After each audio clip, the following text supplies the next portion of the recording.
وسندنا وحبيبنا ومولانا محمدا عبده ورسوله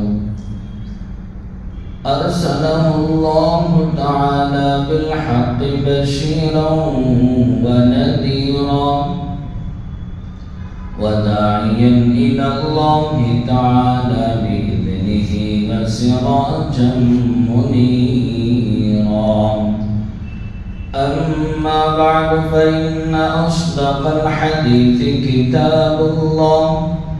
وخير الهدي هدي محمد صلى الله عليه وسلم وخير الأمور عوازمها وشر الأمور محدثاتها وكل محدثة بدعة وكل بدعة ضلالة وكل ضلالة في النار. أعوذ بالله من الشيطان الرجيم.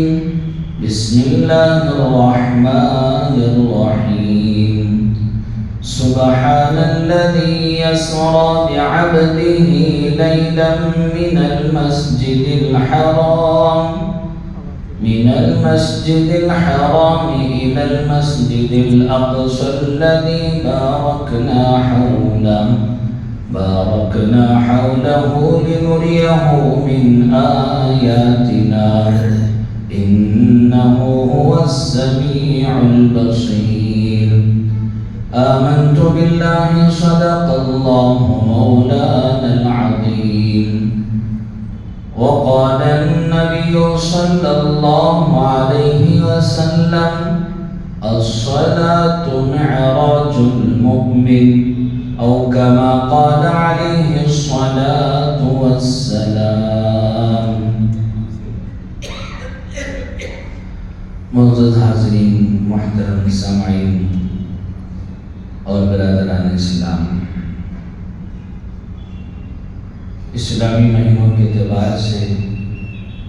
رجب المرجب کا مہینہ چل رہا ہے اور آج اس کی 26 تاریخ ہے اور جیسے ہی مغرب کا وقت شروع ہوگا تو 27 رجب المرجب کہلائے گی. تاریخ اسلام میں ایک عظیم الشان واقعہ جسے واقعہ معراج کہا جاتا ہے،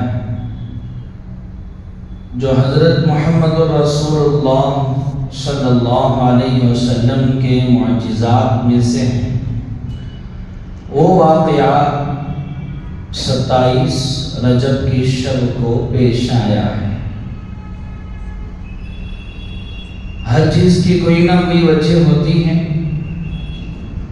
تو ایسے ہی معراج اللہ کے رسول صلی اللہ علیہ وسلم کے ساتھ کیوں پیش آیا، تو اس کے لیے ہمیں سمجھنا ہے کہ اللہ جل جلالہ و نوالہ نے ہم سب کے محبوب رسول صلی اللہ علیہ وسلم کو بڑا ہی عظیم مرتبہ آپ کو عطا فرمایا ہے اور آپ بلند اخلاق کے مالک ہیں. اللہ کے رسول صلی اللہ علیہ وسلم اتنے عظیم ہیں کہ نبوت سے پہلے بھی لوگ آپ کو صادق، امین، سچا، امانت دار، دیانت دار کہا کرتے تھے اور لوگ آپ کے فیصلوں کو مانتے تھے، آپ کی تعظیم کرتے تھے اور اتنا اعتماد آپ پر کرتے کہ لوگ اپنے مال کو، اپنے پیسوں کو اللہ کے رسول صلی اللہ علیہ وسلم کے پاس بطور امانت کے رکھا کرتے تھے. لیکن جب اللہ کے رسول صلی اللہ علیہ وسلم توحید کے پیغام کو لے کر چلے، اللہ تعالیٰ کی طرف سے حکم ہوا یا ایھا الرسول بلغ ما انزل الیک من ربک. اللہ کے رسول صلی اللہ علیہ وسلم، اللہ نے آپ پر جو کتاب، جو پیغام، جو بات آپ پر نازل فرمائی ہے، آپ اس کو لوگوں کو پہنچائیے اور لوگوں کو اس کی دعوت دیجیے اور کہیں اللہ نے حکم دیا کہ وَأَنذِرْ عَشِيرَتَكَ الْأَقْرَبِينَ، صرف لوگوں کو نہیں اپنے رشتہ داروں کو بھی ڈرائیے، جہنم کی آگ سے انہیں بچائیے اور دین انہیں سکھائیے، اور صرف رشتہ داروں کے بھی اپنے گاؤں اور اپنے علاقے والوں کو بھی آپ سمجھائیے، ڈرائیے۔ وَلِتُنذِرَ أُمَّ الْقُرَىٰ وَمَنْ حَوْلَهَا، کہ مکے والوں کو اور مکے کے آس پاس جو لوگ ہیں ان سب کو اللہ سے ڈرائیے۔ اللہ کے رسول صلی اللہ علیہ وسلم اس پیغام کو لے کر جب گئے اور اللہ تعالیٰ نے آپ کو حکم دیا کہ فَعْلَمْ أَنَّهُ لَا إِلَهَ إِلَّا اللَّهُ وَاسْتَغْفِرْ لِذَنبِكَ وَلِلْمُؤْمِنِينَ، اللہ کے رسول صلی اللہ علیہ وسلم اس پیغام کو لے کر لوگوں کے پاس گئے اور کہا کہ لوگوں ایک اللہ کو مانو اور شرک نہ کرو، کیونکہ اللہ تعالیٰ کا اعلان ہے کہ ان الشرک لظلم عظیم، کہ اللہ تعالیٰ کے ساتھ کسی کو شریک ٹھہرانا، کارساز، ساجی، پارٹنر سمجھنا، یہ بہت بڑا گناہ اور یہ بہت بڑا ظلم ہے۔ اور لوگوں نے جیسے ہی یہ کہا تو لوگوں نے کہا کہ آپ یہ کہہ رہے ہیں کہ ساری کائنات کا پیدا کرنے والا، مشکلات کا حل کرنے والا، روزی کا دینے والا، عزت کا دینے والا، ذلت کا دینے والا، اور یہ رات دن سارے نظام کو چلانے والا صرف ایک خدا ہے۔ اور جس وقت حضرت ابراہیم علیہ السلام نے اس کعبۃ اللہ کی بنیاد رکھی اور انہوں نے بھی توحید کی بنیاد پر رکھی کہ ایک اللہ پر ایمان لاؤ، لیکن آپ کہہ رہے ہیں کہ ایک اللہ کو مانو، ہم تو ہر دن کے لیے ایک الگ الگ خدا بنائے رکھے ہیں کہ بیت اللہ کے اندر 360 بت رکھے ہوئے تھے کہ 360 دن کے 360 بت ہیں، کوئی روزی دینے والا، کوئی بارش دینے والا، کوئی عزت دینے والا، کوئی بیماری دینے والا، دور کرنے والا۔ تو لوگ کہنے لگے اجعل الآلہۃ الہ واحدہ، اے محمد آپ کہہ رہے ہو کہ ایک خدا کو مانو، اتنے خدا مل کر بھی ہمارے پریشانیوں کو حل نہیں کر رہے ہیں، ہمارے مسائل حل نہیں ہو رہے ہیں۔ اجعل الآلہۃ الہ واحدہ، آپ تو کہہ رہے ہو کہ سارا نظام ایک اللہ چلاتا ہے۔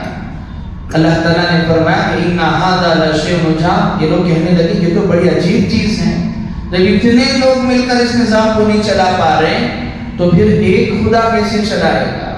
لیکن اللہ کے رسول صلی اللہ علیہ وسلم نے انہیں دعوت دی، سمجھایا کہ دیکھو لو کان فیہما آلہۃ الا اللہ لفسدتا، اگر اس کائنات میں ایک کے علاوہ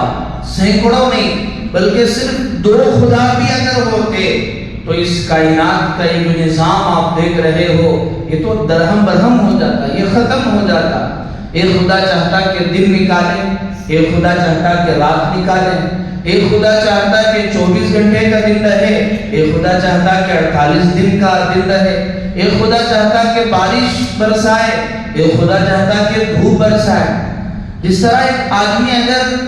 کار یا 4 ویلر یا بڑی بس اگر کوئی چلا رہا ہے تو سمجھ میں آنے والی بات ہے اگر ایک گاڑی میں 2 ڈرائیور بیٹھ نہیں سکتے، اگر ایک ہی گاڑی میں 2 اسٹیئرنگ دے کے 2 ڈرائیور اگر بیٹھ جائیں تو ظاہر سی بات ہے ایک ڈرائیور وہ اگر ایکسیلیٹر دے گا اور دوسرا وہ بہت بریک لگائے گا تو دونوں کے تال میل کی بنیاد پر گاڑی تو جام ہو جائے گی، خراب ہو جائے گی۔ تو اللہ تعالیٰ، اللہ کے رسول نے سمجھایا کہ جب دنیا میں کوئی ایک چیز کو سنبھالنے کے لیے 2 آدمی اگر ہو تو نظام وہ صحیح سے نہیں چل پاتا، تو اس ساری کائنات میں اگر ایک سے زائد خدا ہوتے تو اس طرح نظام نہیں چلتا۔ حالانکہ اللہ ایک ہیں، اللہ فرما رہے ہیں وَآیَةٌ لَهُمُ اللَّيْلُ، اللہ تعالیٰ کی نشانی رات کو دیکھو، نَسْلَخُ مِنْهُ النَّهَارَ فَإِذَا هُمْ مُظْلِمُونَ، کہ ہم رات میں سے دن کو نکالتے ہیں جبکہ وہ بالکل تاریکی ہی تاریکی ہوتی ہے۔ تو اللہ تعالیٰ نے جب یہ اللہ کے رسول صلی اللہ علیہ وسلم نے یہ بات ان کو سمجھائی کفار مکہ کو تو لوگ آپ کے دشمن ہو گئے اور لوگ آپ کو ستانے لگے اور لوگ آپ کو تکلیفیں دینے لگے، اور اتنی تکلیفیں دینے لگے کہ نعوذ باللہ رسول اللہ صلی اللہ علیہ وسلم پر طعنے کسے گئے، پاگل کہا گیا، مجنون کہا گیا، نعوذ باللہ آپ کو مارا گیا۔ اور نعوذ باللہ پر کوڑا برسایا گیا، اور اس سے آگے بڑھ کر اللہ کے رسول صلی اللہ علیہ وسلم مکہ مکرمہ میں نماز ادا کر رہے ہیں، ایک اون کی روجڑی جو غلاظت سے بھری ہوئی ہوتی ہے، نعوذ باللہ اللہ کے رسول صلی اللہ علیہ وسلم کے گردن پر لا کر ڈال دی گئی، اور اس سے بھی دل نہیں بھرا تو انہوں نے ایک منصوبہ بنایا، اللہ کے رسول کو، ایمان والوں کو اور تمام ان کے خاندان والوں کو سب کو بیکاٹ کر دیا گیا، اور اللہ کے رسول صلی اللہ علیہ وسلم شیب ابی طالب میں 3 سال تک اس گھاٹی میں بند رہے، اپنے سارے خاندان والوں کے ساتھ وہاں پر رہے، اور کفار مکہ نے ایک ڈاکیومنٹس تیار کر کے، ایک پیپر تیار کر کے اس گھاٹی کے باہر لگا دیا کہ دیکھو کوئی ان سے معاملہ نہیں کرے گا، کوئی ان سے لین دین نہیں کرے گا، کوئی ان سے بات چیت نہیں کرے گا، یہ ہمارے خداؤں کو برا بھلا کہتے ہیں، اس لیے ان کا بائیکاٹ، ان سے کوئی نہ لین دین کرے، نہ کوئی معاملہ کرے، نہ ان کی کوئی مدد کرے۔ اس طرح 3 سال چلتا رہا، اور کفار مکہ نے کہا کہ دیکھو جب تک یہ ڈاکیومنٹس یہاں موجود رہے گا آپ اس سے باہر نہیں آ سکتے، آپ کو بائیکاٹ بھی کیا جائے گا۔ اور جب 3 سال گزرے تو دیکھا کہ دیمک نے ان کاغذ کو، اس ڈاکیومنٹس کو کھا کر ختم کر دیا، اور صرف ایک اللہ کا نام باقی رہ گیا۔ تو اللہ کے رسول صلی اللہ علیہ وسلم نے اپنے چچا ابو طالب کو بلایا، اور بلا کر کہے کہ دیکھو چچا، کفار مکہ نے کہا تھا کہ جب تک یہ ڈاکیومنٹس ہے اس وقت تک ہمارے لیے پابندیاں ہیں، اب اس کو تو دیمک نے کھا کر ختم کر دیا۔ ابو طالب گئے، کفار مکہ سے کہا کہ تم نے کہا تھا کہ جب تک یہ ڈاکیومنٹس رہے گا، ان کا بائیکاٹ رہے گا، وہ تو ختم ہو چکا ہے، صرف اللہ کا نام باقی ہے۔ تو پھر جب کفار مکہ نے دیکھا کہ ختم ہو گیا، اللہ کے رسول صلی اللہ علیہ وسلم اپنے خاندان والے اس سے باہر آئے، اور یہاں پر بھی بس نہیں ہوا، اللہ کے رسول صلی اللہ علیہ وسلم جب شیب ابی طالب سے باہر آئے تو آپ کو تکلیفیں دی گئی، اور اللہ کے رسول صلی اللہ علیہ وسلم کی زندگی یہ مشقتوں، تکلیفوں، پریشانیوں، غموں سے بھری ہوئی تھی۔ اللہ کے رسول صلی اللہ علیہ وسلم جیسے ہی شیب ابی طالب سے باہر آئے تو آپ کے چچا ابو طالب بیمار پڑ گئے، اور وہ چچا جنہوں نے آپ کی پرورش کی، آپ کی ذمہ داری لی، کہ ان کے آپ صلی اللہ علیہ وسلم کے چچا جب ابو طالب موجود تھے، کفار مکہ ان کو ستاتے نہیں تھے، زیادہ تکلیفیں نہیں دیتے تھے، ابو طالب کی بنیاد پر رسول اللہ صلی اللہ علیہ وسلم کو کم تکلیفیں پہنچائی جاتی، وہ بیمار پڑ گئے، اور بیمار پڑنے کے بعد آپ کا انتقال ہو گیا۔ اس انتقال کے موقع پر بھی اللہ کے رسول صلی اللہ علیہ وسلم نے اپنے چچا ابو طالب سے کہا کہ چچا تم نے میری بڑی ہمدردی کی ہے، تم نے میرے ساتھ بڑی خیر خواہی کی ہے، ایسا کرو کہ ایمان قبول کر لو، ایک اللہ پر ایمان لے آؤ، پڑھ لو، کلمہ پڑھ لو۔ لیکن چچا ابھی سوچ ہی رہے تھے کہ کفار مکہ نے تانا دیا، ابو جہل نے تانا دیا کہ دیکھ تو موت کے ڈر سے تیرے آبا و اجداد کے دین کو مت چھوڑنا۔ لیکن آخر میں ابو طالب نے اللہ کے رسول صلی اللہ علیہ وسلم سے کہا کہ نہیں، اللہ کے رسول صلی اللہ علیہ وسلم نے کہا کہ چچا میرے کان میں پڑھ لینا، کلمہ پڑھ لینا، کل قیامت کے دن میں اس کی گواہی دے دوں گا۔ لیکن آخر میں ابو طالب نے کہا کہ اخترت النار علی النار، ابو طالب نے کہا کہ نہیں، میں نہیں اپنا سکتا، لوگ کہیں گے کہ ابو طالب نے موت کے ڈر سے اپنے چچا کے دین کو قبول کر لیا اور اپنے آبا و اجداد کے دین کو اس نے چھوڑ دیا۔ لوگ میرے مرنے کے بعد تانا دیں گے کہ ابو طالب نے اس طرح کیا۔ تو انہوں نے کہا کہ اخترت النار، کہ میں نے آگ کو اختیار کر لیا، علی العار، لوگوں کے آر اور شرم اور لوگوں کے تانوں کے پر میں نے آگ کو اختیار کر لیا۔ غرض ابو طالب کا انتقال ہو گیا، جو اللہ کے رسول صلی اللہ علیہ وسلم کے گویا کہ ریڑھ کی ہڈی کے مانند تھے، ہمیشہ اپنے ساتھ دیا اللہ کے رسول کا۔ اور پھر اس کے بعد 2 مہینے قریب گزرے تھے کہ آپ کی زوجہ محترمہ ام المؤمنین حضرت خدیجہ الکبریٰ رضی اللہ تعالیٰ عنہ کا بھی انتقال ہو گیا۔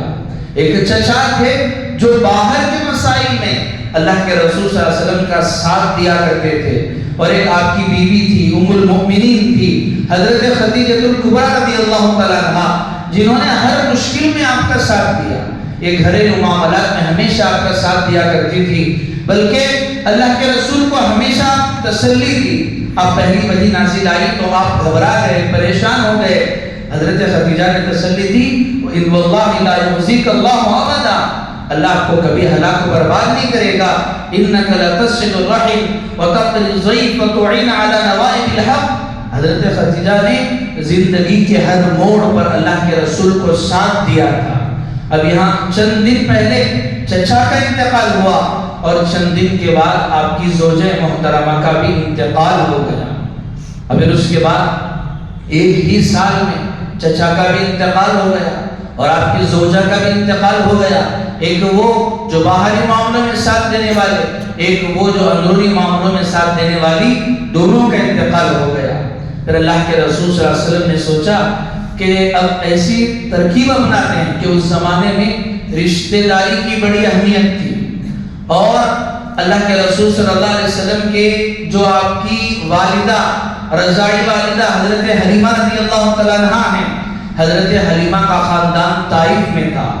تو اللہ کے رسول صلی اللہ علیہ وسلم نے سوچا کہ ایسا کرتے ہیں کہ طائف جاتے ہیں، طائف جا کر اگر لوگ وہاں اگر قبول کر لیں گے اور وہاں کے جو سردار ہیں وہ اگر قبول کر لیں گے تو پھر مکے والے بھی وہ ایمان قبول کر لیں گے۔ اور اللہ کے رسول صلی اللہ علیہ وسلم نے یہ سوچا کہ اس بات کو مخفی رکھا جائے، سکورہ کہا جائے۔ اللہ کے رسول صلی اللہ علیہ وسلم یہ سوچ کر کہ اگر طائف والے اگر ایمان لے آئیں گے اور ایک قبیلہ اگر وہ ایمان میں لے آئے گا تو کفار مکہ کو بھی وہ اس پر ہمت ہوگی اور ہمیں بھی فوقیت اور طاقت ملے گی۔ اللہ کے رسول صلی اللہ علیہ وسلم یہ سوچ کر آپ نے طائف کا سفر کیا، اور طائف کا سفر آپ کیے تو تقریباً اللہ کے رسول صلی اللہ علیہ وسلم نے مکے سے طائف کا سفر جو تقریباً 70 سے 80 کلومیٹر ہے، اللہ کے رسول پیدل تشریف لے گئے اور گئے وہاں جا کر اللہ کے رسول صلی اللہ علیہ وسلم نے طائف کے سرداروں سے ملاقات کی اور انہیں دین کی دعوت دی، ایک اللہ کی طرف بلایا۔ اللہ کے رسول صلی اللہ علیہ وسلم بڑے امید لے کر تقریباً پیدل 70 سے 80 کلومیٹر دور سفر طے کر کے آپ آئے، اور اس وقت کا ماحول ایسا تھا کہ اس وقت کے جو عرب تھے وہ دوست ہو یا دشمن ہو، مہمان نوازی بڑی مشہور تھی کہ جو بھی آتا اسے کھلاتے پلاتے اس کی خاطرداری کرتے۔ لیکن اللہ کے رسول صلی اللہ علیہ وسلم جب تشریف لے گئے اور ایک اللہ کی دعوت دی تو سرداروں نے منہ پر ہی آپ کی بات کا انکار کر دیا اور کہا کہ ہم آپ کی بات نہیں مانتے، اور اس پر نہیں رکے، ساتھ ساتھ کہا کہ آپ صرف ہمیں نہیں اور کسی سے آپ ملاقات بھی نہیں کر سکتے۔ اللہ کے رسول صلی اللہ علیہ وسلم نے سوچا کہ چلو سردار نہ صحیح، کم از کم کچھ سنجیدہ لوگ تو ہوں گے جنہیں بات سمجھ میں آئے گی تو وہ ایمان لائیں گے۔ لیکن سرداروں نے کہا کہ نہیں، ہم سردار ہیں، آپ کسی سے ملاقات نہیں کر سکتے۔ اور ساتھ ساتھ انہوں نے جرم یہ کیا کہ اللہ کے رسول صلی اللہ علیہ وسلم جب طائف کے سفر سے واپس ہو رہے تھے تو انہوں نے اس وقت کے اوباش اور شریر قسم کے لڑکوں کو آپ کے پیچھے لگا دیا، اور وہ لڑکے پورے شہر کے ختم تک اللہ کے رسول صلی اللہ علیہ وسلم کا پیچھا کیے، آپ پر پتھر برسائے اور آپ لہو لہان ہو گئے۔ آپ کے بدن سے آپ کا لہو مبارک، خون مبارک وہ آپ کے جوتوں پر آ گیا۔ اللہ کے رسول صلی اللہ علیہ وسلم تشریف لائے،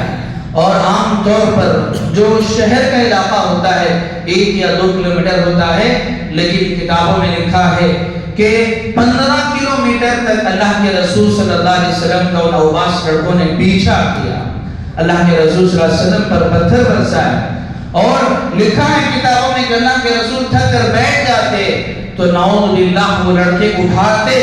زبردستی آپ کو پھر بھیجتے اور پھر آپ کو تکلیف دی جاتی۔ اللہ کے رسول صلی اللہ علیہ وسلم بالآخر جب شہر سے باہر آئے تو آپ کو ایک باغ ملا جو مکے کے سردار تھے، عتبہ شیبہ، ان کا ایک باغ تھا۔ اللہ کے رسول صلی اللہ علیہ وسلم وہاں پر تھوڑی دیر بیٹھے۔ ایک تو سفر کی تھکان، ایک آدمی تقریباً 70 سے 80 کلومیٹر کا سفر طے کر کے آیا ہے، بجائے اس کے کہ اس کی مہمان نوازی کرتے، خیر خیریت پوچھتے، بجائے اس کے آپ کو تکلیفیں دی گئی، آپ نے بھوک سے نڈھال اور آپ لہولان اور آپ بالکل پریشانی کی حالت میں اللہ کے رسول صلی اللہ علیہ وسلم اس باغ پر تھوڑی دیر آرام کرنے کے لیے بیٹھ گئے، اور اتنے میں عتبہ شیبہ جو دشمن تھے اگرچہ، لیکن ان کو بھی اللہ کے رسول کو دیکھ کر رحم آ گیا اور سوچنے لگے کہ ارے طائف والوں نے کیا کر دیا۔ پھر اللہ کے رسول صلی اللہ علیہ وسلم کو انہوں نے اپنے باغوں سے، وہ درخت سے وہ پھل نکال کر ایک جوس دے کر اپنے جو خادم تھا، داس نوکر تھا، اس کے ذریعے اللہ کے رسول صلی اللہ علیہ وسلم کو انہوں نے جوس بھیجوایا۔ وہ جیسے نوجوان اللہ کے رسول صلی اللہ علیہ وسلم کی خدمت میں آئے اور آ کر اس نے یہ جب شربت پیش کیا، اللہ کے رسول صلی اللہ علیہ وسلم نے بسم اللہ کہہ کر اس کو نوش فرمایا۔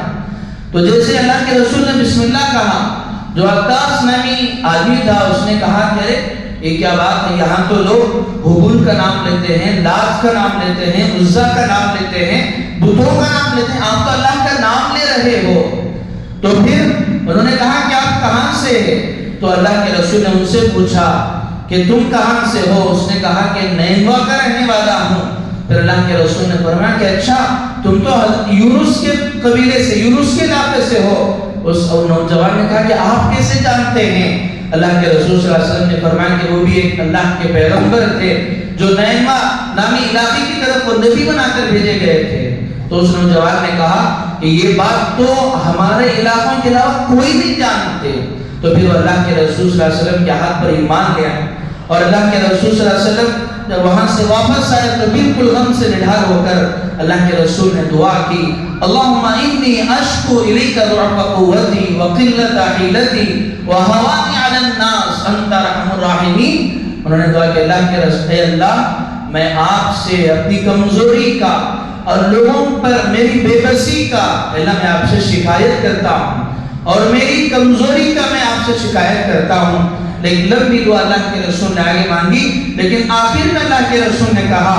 اے اللہ اگر اس حال میں بھی آپ اگر مجھ سے ناراض نہیں ہیں تو مجھے فلاح عبادی، مجھے کسی کی پرواہ نہیں ہے۔ اور درد بھرے انداز میں گویا اللہ کے رسول نے کہا کاش کوئی یار ہوتا جو میرے سے یاری کرتا۔ اور اللہ کے رسول صلی اللہ علیہ وسلم بڑے درد بھرے انداز سے کہا، اللہ تعالیٰ کو یہ ادا اتنی عجیب لگی تو پھر اللہ تعالیٰ نے اپنے محبوب رسول صلی اللہ علیہ وسلم کو معراج کے سفر پر بلایا، اور اللہ کے رسول صلی اللہ علیہ وسلم کو معراج کے سفر پر بلا کر یہ بتلایا کہ دیکھو آپ جس دین کے خاطر لوگوں کے پاس گئے، اپنے آپ کو آپ نے عاجز کر دیا اور اپنے آپ کو ذلیل کر دیا، اپنے آپ کو نیچا کر دیا بالکل۔ جو لوگ آپ کو سمجھ نہیں پائے انہوں نے آپ کو تکلیفیں دی، لیکن اے نبی جی آپ کا مقام ہمارے نزدیک دنیا کی ہر چیز سے بڑھ کر، دنیا کے ہر انسان سے بڑھ کر، اور دنیا کے ہر نبی سے بڑھ کر آپ کا مقام ہے۔ ہم آپ کو وہاں بلا رہے ہیں جہاں تک کوئی نبی نہیں پہنچا ہے۔ پھر اللہ تعالیٰ نے اپنے محبوب رسول صلی اللہ علیہ وسلم کو معراج کے سفر پر آپ نے بلایا۔ چنانچہ علماء نے اس واقعے کو لکھا ہے، اللہ تعالیٰ نے اپنے کلام پاک میں ارشاد فرمایا سبحان الذي اسرى بعبده ليلا من المسجد الحرام الى المسجد الاقصى۔ جو سفر معراج ہے اس کے دو حصے ہیں، ایک ہے اسرا اور ایک ہے معراج۔ اسرا کہتے ہیں رات میں چلنے کو، ایک سفر وہ تھا جو اللہ کے رسول صلی اللہ علیہ وسلم نے زمین سے زمین کی طرف کیا، یعنی کہ مکے سے بیت المقدس کی طرف، قبلہ موجودہ قبلے سے قبلہ اول کی طرف، کعبۃ اللہ جو موجودہ قبلہ تھا اس سے قبلہ اول جو مسجد اقصی تھا، ایک سفر تو اللہ کے رسول صلی اللہ علیہ وسلم کا ہوا زمین سے زمین تک، اور جسے اسرا کہتے ہیں، اور ایک دوسرا سفر ہوا جسے معراج کہتے ہیں۔ اللہ کے رسول صلی اللہ علیہ وسلم بیت المقدس سے ساتوں آسمان اور اس سے آگے تشریف لے گئے۔ اللہ نے فرمایا کہ سبحان الذی اسرا بعبده لیلا من المسجد الحرام الى المسجد الاقصى الذي باركنا حوله لنريه من آیاتنا۔ اللہ تعالیٰ فرما رہے ہم نے اپنے بندے، حالانکہ آپ اللہ کے رسول ہیں، محبوب ہیں، نبی ہیں، لیکن یہاں اللہ تعالیٰ نے بندے کا لفظ استعمال کیا، جسے پیغام دے رہے ہیں اللہ کے نزدیک وہی انسان کا مقام ہے جو اللہ کی بندگی کرے، اللہ کی غلامی کرے، اللہ کی اطاعت کرے، اللہ کی فرما برداری کرے۔ اللہ تعالیٰ نے اپنے محبوب نبی کو رات کے کچھ حصے میں مسجد حرام سے مسجد اقصیٰ کی طرف اللہ تعالیٰ انہیں لے کر گئے، تو اللہ کے رسول صلی اللہ علیہ وسلم نے فرمایا کہ آپ ام ہانی جو آپ کی خادمہ ہیں، اور یہی وہ ام ہانی ہیں جو آپ کی جو والدہ ہیں حضرت آمینہ رضی اللہ تعالیٰ عنہ، وہ ان کی بھی خادمہ تھی۔ اور اللہ کے رسول صلی اللہ علیہ وسلم جب اپنے والدہ حضرت آمینہ کے لاسٹ سفر میں آپ تھے، اس سفر میں بھی یہی ام ہانی آپ کے ساتھ تھی۔ جس سفر میں حضرت آمینہ کا انتقال ہو گیا، اس سفر میں حضرت ام ہانی نے اللہ کے رسول صلی اللہ علیہ وسلم کو تسلی دی تھی اور آپ کو پکڑ کر لے آئے تھے۔ اب ام ہانی رضی اللہ تعالیٰ عنہ کے مکان میں آرام فرما رہے تھے تو حضرت جبرائیل علیہ السلام تشریف لائے، دروازے سے نہیں بلکہ چھت کو پھاڑ کر چھت پھٹی، حضرت جبرائیل علیہ السلام تشریف لائے اور اللہ کے رسول صلی اللہ علیہ وسلم کو حضرت ام ہانی کے مکان سے لے کر مسجد حرام کی طرف لے گئے، حتیم کے پاس لے کر گئے۔ اللہ تعالیٰ نے فرمایا کہ لِنُرِيَهُ مِنْ آيَاتِنَا، ہم نے 5 نشانیاں اپنے محبوب کو دکھلائی۔ تو علماء نے 5 نشانیاں بیان فرمائی۔ یہ پہلی نشانی تھی کہ اللہ کے رسول صلی اللہ علیہ وسلم کو حضرت ام ہانی رضی اللہ عنہ کے مکان سے وہ مسجد حرام لیا گیا۔ پہلی نشانی یہ تھی کہ وہاں آپ کے سینے کو چاک کیا گیا، شق صدر ہوا، آپ کے سینے کو چاک کر کے آپ کے دل کو باہر نکالا گیا، اور اللہ کے رسول صلی اللہ علیہ وسلم کے لیے جنت کے سے تشت لایا گیا تھا، اس میں رکھ کر آب زمزم سے اس کو دھویا گیا، اور پھر اس کے بعد دوبارہ اس کو وہیں رکھ دیا گیا۔ اور اس کے بعد اللہ کے رسول صلی اللہ علیہ وسلم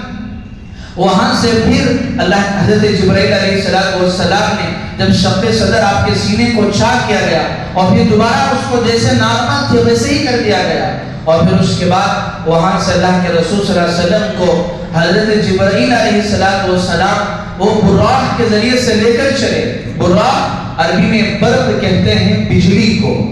اور عربی زبان میں جو ہماری جو بجلی ہے کرنٹ ہے اسے کہربا کہتے ہیں، جو آسمان کی بجلی ہے اسے برق کہتے ہیں۔ جیسے اللہ نے فرمایا کہ یکاد البرق یخطف من ابصارہ، اللہ تعالیٰ نے بجلی کا تذکرہ فرمایا کہ براق کہتے ہیں ایسی سواری جو بجلی کے برابر، بجلی سے بھی زیادہ تیز رفتار سواری اللہ کے رسول صلی اللہ علیہ وسلم کے لیے لائی گئی، اور براق پر رسول اللہ صلی اللہ علیہ وسلم کو سوار کیا گیا۔ اور علماء نے لکھا ہے یہ خچر سے تھوڑی بڑی اور گدھے سے تھوڑی چھوٹی مسکین یہ جو لمبائی تھی، اللہ کے رسول صلی اللہ علیہ وسلم کو اس پر سوار کیا گیا۔ اور پہلے مسجد حرام سے آپ نکلے تو حضرت جبرائیل علیہ السلام آپ کو دوسری نشانی یثرب کی طرف لے کر گئے، اور وہاں جا کر حضرت جبرائیل نے کہا کہ یہ یثرب جسے آج مدینہ کہتے ہیں، کہا کہ اللہ کے رسول یہاں پر آپ کا دارالہجرہ ہے، کہ آپ یہاں پر ہجرت کریں گے۔ اللہ کے رسول صلی اللہ علیہ وسلم وہاں پر 2 رکعت نماز ادا فرمائے، پھر اس کے بعد وہاں سے آپ کو طور سینا لے گیا۔ اللہ تعالیٰ نے اس کا تذکرہ فرمایا من طور سینا اقمت بالدہن، یہ وہ جگہ تھی جہاں پر کھڑے ہو کر حضرت موسیٰ علیہ السلام اللہ سے بات چیت کرتے تھے، اور پھر اس کے بعد وہاں سے پھر آپ کو حضرت شعیب علیہ السلام کے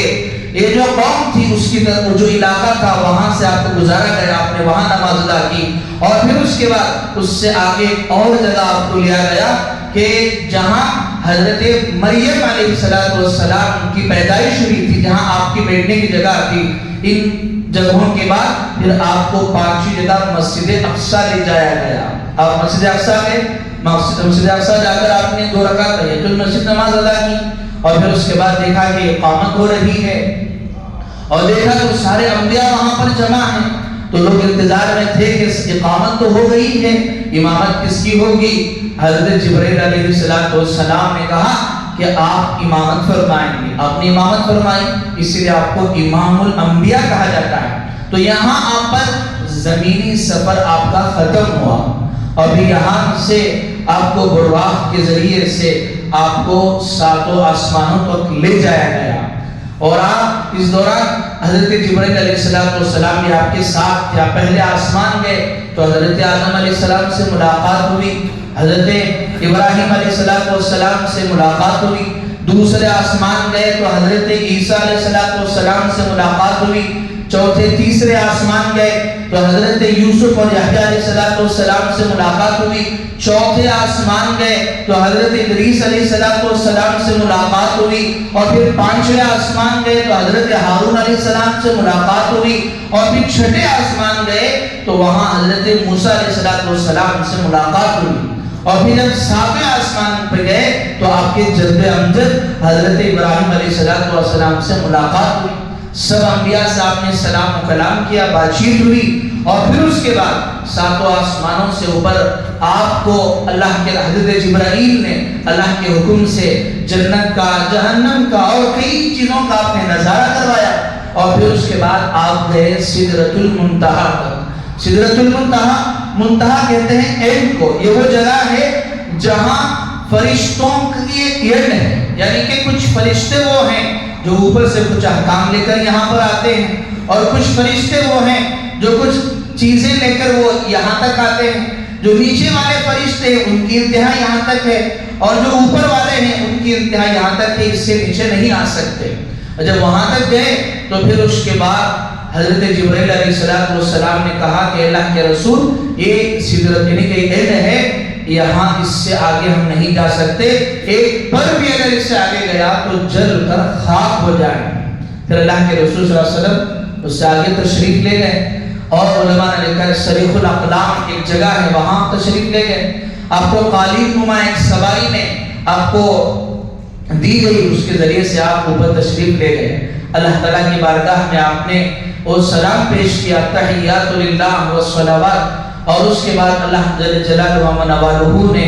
سے آپ کا اکرام فرمایا، اور آپ کو بہت سارے تحائف پیش کیے گئے۔ سب سے پہلے تو آپ کو تحفہ پیش کیا گیا کہ گنج العرش، عرش جو تھا اس کے نیچے کچھ خزانے تھے۔ سب سے پہلے اللہ نے یہ خوشخبری سنائی، اے اللہ کے رسول، اے محمد، آپ کی امت کے لیے خوشخبری ہے کہ آپ کی امت کا کوئی بھی امتی بغیر شرک کرے کہ اگر میرے پاس آ جائے تو میں اسے جنت میں داخلہ نصیب کر دوں گا۔ اور پھر اس کے بعد اللہ کے رسول صلی اللہ علیہ وسلم کو عرش کے خزانوں میں سے خزانہ دیا گیا، اور سورہ بقرہ کی آخری آیتیں ہیں آمن الرسول بما انزل الیہ من ربہ والمؤمنون، یہ بڑی قیمتی آیتیں ہیں، یہ آپ کو ایک گویا کہ تحفہ دیا گیا۔ اور جب اللہ کے رسول صلی اللہ علیہ وسلم اللہ کے بارگاہ میں گئے، اللہ تعالیٰ کی طرف سے ایک اور تحفہ ملا کہ وہ نماز کا تحفہ ملا۔ نماز کا تحفہ ملا تو 50 نمازیں آپ کو دی گئی۔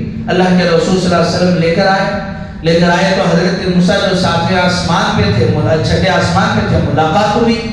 کہا کہ اے نبی محمد صلی اللہ علیہ وسلم، آپ کیا ملا؟ کہنے کہ 50 نمازیں ملی۔ کہنے لگے کہ میری جو قوم تھی، میری جو امت تھی، وہ 2 نمازیں بھی نہیں پڑھتی تھی، تو 50 تو مشکل ہو جائے گا۔ اب گئے، اب جا کے 5 نمازیں کم کر کے، اس طرح جاتے جاتے تقریباً 5 نمازیں رہ گئی۔ اب جیسے ہی 5 نمازیں رہ گئی، حضرت موسیٰ نے کہا کہ یہ 5 نمازیں بھی آپ کی امت نہیں پڑھ پائے گی۔ لیکن اللہ کے رسول صلی اللہ علیہ وسلم نے سوچا چونکہ ہر مرتبہ 5 کم ہو رہے ہیں، اب اگر چلا جاؤں تو کہیں ایسا نہ ہو کہ 5 نمازیں بھی چلے جائیں اور میں خالی ہاتھ لوٹنا پڑے۔ تو انہوں نے کہا کہ نہیں، ابھی یہ 5 نمازیں کافی ہیں۔ اتنے میں اللہ تعالیٰ کی طرف سے حکم ہوا کہ محمد، یقیناً تم 5 نمازیں تمہیں تحفے میں ملی ہیں، لیکن آپ کا امتی اگر یہ 5 نمازیں اگر ادا کرے گا، میری طرف سے انہیں 50 نمازوں کا ثواب ملے گا۔ اللہ کے رسول صلی اللہ علیہ وسلم یہ تحفہ لے کر پھر دوبارہ آئے، اسی رات آپ دوبارہ ام ہانی کے مکان میں آئے۔ جب صبح ہوئی تو صبح ہونے کے بعد آپ نے حضرت ام ہانی کو یہ واقعہ سنایا۔ جیسے واقعہ سنایا تو انہوں نے کہا کہ دیکھو، بات ایسی ہے کہ یہ لوگوں کو مت بتانا ورنہ لوگ آپ کا مذاق اڑائیں گے۔ اللہ کے رسول نے فرمایا کہ نہیں، میں تو بتاؤں گا۔ اور جیسے اللہ کے رسول نے یہ بتلایا تو لوگ حضرت ابو بکر صدیق رضی اللہ تعالیٰ عنہ کے پاس گئے اور جا کر کہا کہ دیکھو، آپ کے جو ساتھی محمد ہیں اب تک تو بہت ساری باتیں کر رہے تھے، اب ایک اور نیا واقعہ گھڑ کے لائے ہیں کہ ایک ہی رات میں وہ مسجد حرام سے مسجد اقصی گئے، مسجد اقصی سے ساتھ آسمان گئے اور جا کر ایک ہی رات میں واپس آ گئے۔ تو جیسے ہی لوگوں نے حضرت ابوبکر صدیق رضی اللہ عنہ سے کہا کیا تم اب بھی اس بات کو مانو گے؟ حضرت ابوبکر صدیق رضی اللہ تعالیٰ عنہ نے کہا ہم تو اس سے اوپر کی باتیں بھی مانتے ہیں، اس سے اوپر کی باتیں یہ ہیں، ہم یہ مانتے ہیں کہ اللہ تعالیٰ کا جو کلام ہے فرشتہ وہ لے کر اللہ کے رسول کے پاس آتا ہے۔ جب ہم یہ بات مانتے ہیں تو یہ بات بھی بدرجہ اولا ہم مانیں گے، اور اللہ کے رسول صلی اللہ علیہ وسلم کی اس بات پر آپ نے تصدیق کی، اسی لیے آپ کو صدیق کہا جاتا ہے، سچ بولنے والا۔ آپ صدیق ہے، آپ کا مقام بھی بڑا اونچا ہے۔ اور پھر اس کے بعد اللہ کے رسول صلی اللہ علیہ وسلم نے یہ جو سفر کا جو واقعہ پیش ہے، اس کا جو تحفہ ہے وہ اللہ کے رسول نے لوگوں کو پیش کیا۔ تو میرا عزیزو یہ مختصر سا واقعہ تھا جو 27 رجب کی رات میں پیش آیا۔ اس میں بعض علماء کا کہنا ہے خواب تھا، بعض نے کہا کہ جسمانی تھا، لیکن اللہ نے قرآن میں فرمایا ہے کہ یہ تو جسمانی تھا، جو بھی ہو لیکن یہ برحق ہے۔ اور اللہ تعالیٰ نے اس میں بہت سارے پیغام ہمیں دیے۔ پہلا پیغام یہ دیا کہ اللہ تعالیٰ اگر چاہتے تو اپنے محبوب رسول صلی اللہ علیہ وسلم کو جب اپنے پاس بلانا ہی تھا تو پھر یہ جو براق سواری ہے اس سے نہیں، اپنے پاس ایسے ہی بلا لیتے، لیکن اللہ تعالیٰ نے امت کو پیغام، لوگوں کو پیغام دیا کہ دیکھو اللہ پر یقین رکھنا ضروری ہے، لیکن یہ دنیا دارالاسباب ہے، اسباب کو بھی اختیار کرنا پڑے گا، لیکن اسباب پر بھروسہ کرنا نہیں ہے۔ اور پیغام یہ بھی دیا کہ دیکھو آنے والے وقت میں لوگ جہاں آخری تک پہنچتے ہیں، ہم نے وہ پہلے ہی اپنے محبوب نبی کو دنیا میں دے دیا کہ جیسے جیسے زمانہ آگے بڑھ رہا ہے، لوگ ٹیکنالوجی میں آگے بڑھ رہے ہیں، تو کوئی کنٹری ایسا جٹ تیار کر رہا ہے کہ 1 گھنٹے میں 1000 کلومیٹر چلے جائے، 2000 چلے جائے، نہ جانے خدا کنٹری نے چلا نے ایسا بنا دیا۔ اللہ تعالیٰ نے اپنے محبوب رسول صلی اللہ علیہ وسلم کو منٹوں میں 7 آسمانوں سے اوپر اور ایک آسمان سے دوسرے آسمان کی مسافت، علماء نے لکھا ہے ایک تیز رفتار گھوڑ سوار اگر 500 سال تک چلے گا تو پھر جا کر ایک آسمان سے دوسرے آسمان تک وہ پہنچ سکتا ہے۔ اتنی لمبی جو دوری تھی فاصلہ تھا، اللہ تعالیٰ نے صرف چند منٹوں میں اس کو طے کر کے دکھلا دیا کہ اگلا اگر دنیا میں اس سے بھی حالات اگر آئیں گے تو یہ کوئی تعجب کی بات نہیں کہ دنیا جیسے ترقی کرے گی، اللہ کے رسول صلی اللہ علیہ وسلم کو اللہ نے پہلے ہی وہ ساری چیزیں عطا کر دی تھی۔ میرے عزیزوں یہ واقعہ تو پیش آیا، لیکن اس واقعے سے جو سبق ہے وہ ہمیں حاصل کرنا ہے۔ شب معراج، جیسے معراج کی رات آتی ہے ہم سمجھتے ہیں کہ یہ بھی ایک جاگنے کی رات ہے، اس میں عبادت کرنا ہے، اس کی کوئی ایک خاص عبادت ہے۔ ذرا سوچ کر دیکھیں، اللہ کے رسول صلی اللہ علیہ وسلم اس رات میں معراج پر تشریف لے گئے، تو ظاہر سی بات ہے ہمیں بھی معراج کرنا چاہیے۔ اور معراج کیسا کہ منٹوں میں آپ مسجد حرام سے مسجد اقصی جائے، تو ظاہر سی بات ہے یہ ہمارے بس کی بات نہیں ہے، یہ تو اللہ کے رسول صلی اللہ علیہ وسلم کا معجزہ تھا۔ لیکن ہم کر کیا سکتے ہیں؟ اللہ کے رسول صلی اللہ علیہ وسلم جو معجزہ لے کر آئے اور جو تحفہ لے کر آپ آئے ہیں، اس تحفے کو ہم قبول کر سکتے ہیں، بجائے اس کے کہ معراج کے نام پر ہم بدعات و رسومات و خرافات کا ارتکاب کریں۔ آج ہمارا مسئلہ ایسا ہو گیا ہے کہ دین کو ہم پڑھتے نہیں ہیں، سمجھتے نہیں ہیں، پوچھتے نہیں ہیں، کوئی اگر کر رہا ہے تو ہم بھی اسے کریں گے۔ جیسے حج کے موقع پر اگر دیکھتے ہیں کوئی آدمی اگر حج کو گیا ہے، عمرے پہ گیا ہے، وہ طواف کرتے ہوئے یا کہیں اور جگہ پر جاتے ہوئے اگر ہم نے سیکھا نہیں ہے تو سامنے والا جو کر رہا ہم وہ کرتے ہیں۔ جیسے اگر جاتے ہوئے اگر کسی نے اپنی چپل کو درست کرنے کے لیے جھک گیا تو ہم سب سمجھتے ہیں کہ اگر کس کو علم نہ ہو تو سمجھتا ہے کہ یہاں پر جھکنا ہے تو سب جھکنے لگ جاتے ہیں۔ اور ایسے اگر کوئی آدمی چلتے ہوئے اگر تھکان محسوس کی، وہاں کسی جگہ پر اگر اس نے صرف ہاتھ رکھ دیا تو سمجھتے ہیں کہ ہاں یہ وہ جگہ ہے جہاں پر چھینے کی ہے، بوسہ دینے کی ہے۔ کیوں؟ ہم نے تو مذاق بنا لیا کہ سیکھا ہی نہیں کہ لوگ جیسے کر رہے ہیں ہم ویسے کر رہے ہیں۔ ایسے ہی جب شب معراج ہے، اللہ کے رسول صلی اللہ علیہ وسلم جب معراج پر تشریف لے گئے تو اس کے دن کوئی خاص عبادت نہیں، بس عبادت وہی ہے جو اللہ کے رسول نے جو تحفہ لے کر اس دنیا میں آئے. اللہ کے رسول جتنے احکامات آپ پر لائے گئے دنیا میں آئے، لیکن یہ جو تحفہ معراج ہے وہ نماز ہے، جو اللہ کے رسول صلی اللہ علیہ وسلم کو عرش کے پاس اپنے پاس بلا کر اللہ تعالیٰ نے وہ تحفہ دیا ہے. اگر ہمیں معراج کی قدردانی کرنی ہے تو ہمیں اس تحفے کی قدردانی کرنی ہے. نمازوں کا اہتمام ہونا ہی چاہیے. اللہ کے رسول صلی اللہ علیہ وسلم نے نمازوں کا اتنا اہتمام فرمایا. اپنا آخری وقت ہے، اللہ کے رسول صلی اللہ علیہ وسلم ایسے موقع پر بھی کہہ رہے ہیں کہ الصلاۃ الصلاۃ وما ملکت ایمانکم. اللہ کے رسول فرما رہے ہیں کہ دیکھو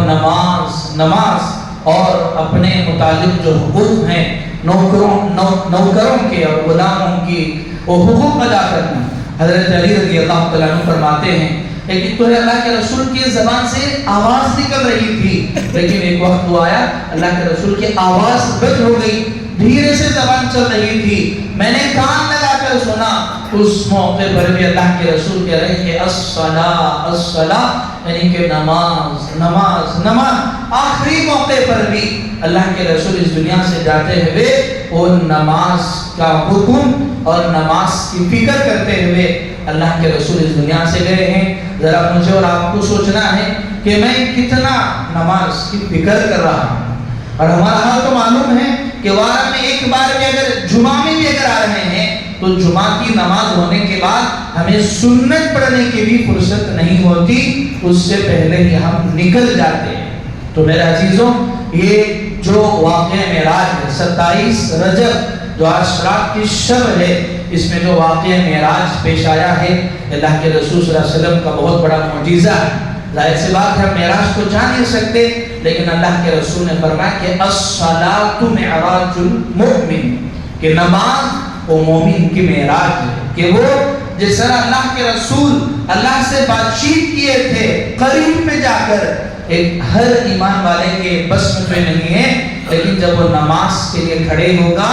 تو وہ اللہ سے بات چیت کر سکتا ہے. الحمدللہ رب العالمین الرحمن الرحیم. اللہ تعالیٰ فرما رہے ہیں کہ میں تیری ہر بول کا جواب دیتا ہوں، بس بندے کو استحضار ہونا ہے. الحمدللہ رب العالمین اگر بندہ پڑھتا ہے اللہ کی طرف سے جواب آتا ہے کہ حمیدنی ربی. لہذا میرے عزیزوں، ہمیں اپنے نمازوں کی فکر کرنا ہے، نمازوں کا اہتمام کرنا ہے. معمولی بہانوں سے دنیاوی چیزوں کی خاطر اگر نماز چھوڑ رہے ہیں تو گویا ہم نے اس دین کی جس پر بنیاد ہے دین کی اس کو ہم نے ہلکا سمجھا ہے. اللہ تعالیٰ ہمیں معاف فرمائے اور ہمیں موت کے آخری سانس تک بند وقتہ نماز با جماعت ادا کرتے رہنے کی توفیق عطا فرمائے. آخر میں ایک اعلان ہے کہ ہمارے اس محلے کے رہنے والے جناب محمد شفیع صاحب، جن کے والد سید عبدالشکور صاحب کے نام سے جانے جاتے تھے، ہمارے اس محلے کے بڑے قدیم ہیں. ابھی تقریباً 1.5 یا 1 گھنٹہ قبل جو ہے ان کا انتقال ہو گیا ہے. جناب محمد شفیع صاحب کا انا للہ و انا الیہ راجعون. دعا کریں اللہ رب العزت مرحوم کی مغفرت فرمائے اور انہیں کروڑ کروڑ جنت نصیب فرمائے، اور اللہ امت کے تمام مرحومین کی مغفرت کاملہ تامہ نصیب فرمائے اور انہیں جنت الفردوس میں اعلیٰ مقام نصیب فرمائے. ان کی تدفین بعد نماز مغرب ان کی نماز جنازہ ہے اور اسی قبرستان میں تدفین عمل میں آئیں گے. اور آخر میں گزارش ہے کہ آپ حضرات جس طرح ہمارے اس مسجد کا تعاون کر رہے ہیں، الحمدللہ کام مکمل ہونے کو ہے، لیکن بہت ساری رقم کی ادائیگی باقی ہے. آپ تعاون فرماتے ہوئے جائیں، اللہ تعالیٰ آپ کے تعاون کو قبول فرمائے. آمین. واخر دعوانا ان الحمدللہ رب العالمین.